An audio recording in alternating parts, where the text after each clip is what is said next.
Hey everyone, today we're going to be taking a look at the air-through adjustable stock for the Tippmann TMC. So basically this is an upgrade that's going to allow you to run a 13CI air tank in the stock of your TMC. So as you guys know, like the stock TMC, it's got an ASA on the bottom of the grip.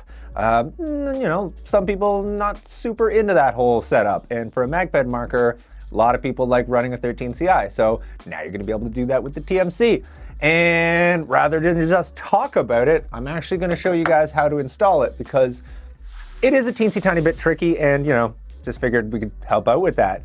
So I have done kind of a lot of the boring work already. Like I've already taken apart my TMC, as you guys can see. I've gotten rid of some of the irrelevant stuff. Figured you didn't want to watch me fiddling with screws for 10 minutes. So I'm just going to start here. So the most challenging part of this whole ordeal is going to be removing the stock. Well, the stock. Basically, it's held on with a pin. This is the pin right here. We've already knocked out the pin. As you guys can see, it's fat on one side and then gets skinny. So it does only come out one way. So if you're hammering on it on the wrong way, you know, you're not gonna do anything.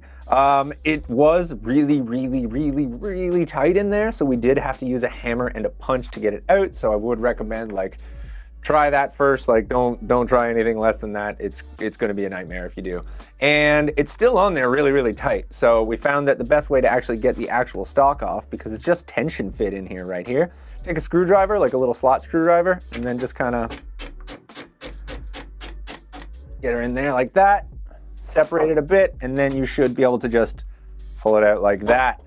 So, you know, it's a little tight, a little hard to do it, but you know, that's fine, not a big deal. As for the rest of it, I'm just gonna move that more into the center. So we have it here in the stock configuration, and there's gonna be some parts that you gotta essentially swap out. This tiny little plug thing, that's one of them. So this little plug thing, you can just kind of move it. Don't lose it because you'll need it. Well, I mean, you might need it if you have to switch back to the old configuration, but if you don't switch back, then no, you won't need it again.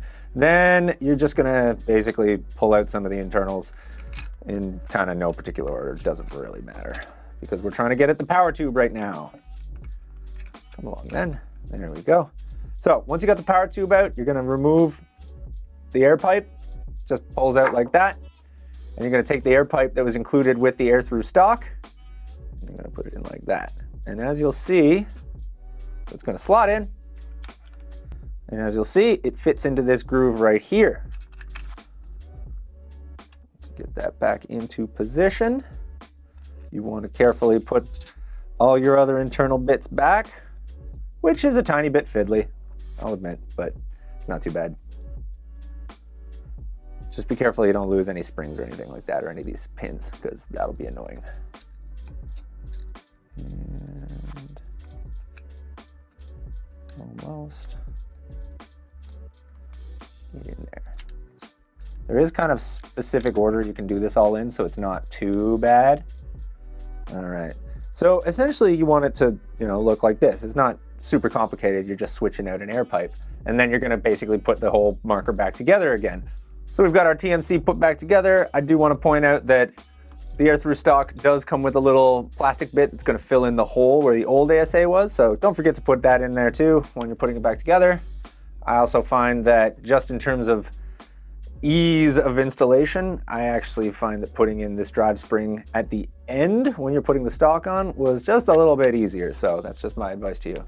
Once you got the drive spring in, you're just gonna basically feed on the new buffer tube. Obviously you want to make sure that your pipe goes right in there, and then take your original pin from the original stock, just gonna shove that in. And it also comes with this little secondary pin. And like I said before, these only go in one way. So, you know, make sure you got them in the right way before you start hammering stuff. Otherwise, you're just gonna...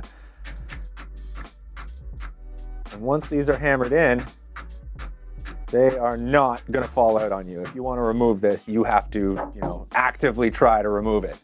So this is all installed. This is all good to go. We're gonna install our 13CI tank. Like so.